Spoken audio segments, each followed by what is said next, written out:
this is an offshoot of kaning increase sa produktong petrolyo, no, kay ang nangyayari kadalasan pag tumaas ang presyo ng produktong petrolyo, nasa matrix po ng LTFRB na bawat 10 pisong pagtaas na presyo ng produktong petrolyo, 1 piso ang dapat na dagdag na pasahe.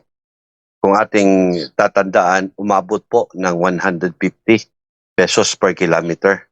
So mahigit 100% po yung idinagdag na presyo ng produktong petrolyo.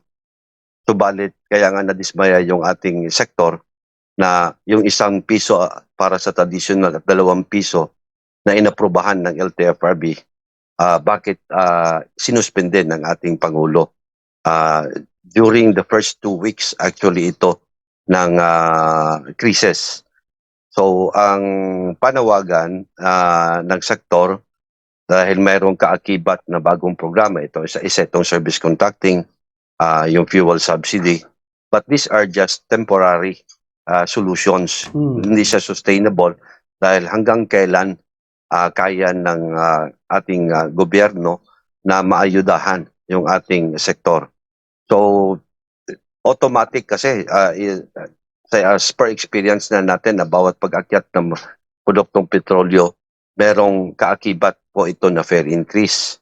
So very unusual sa panahon ngayon na sinuspende ng ating presidente, nag-roll out ng fuel subsidy na hanggang ngayon hindi lahat pa nakakatanggap.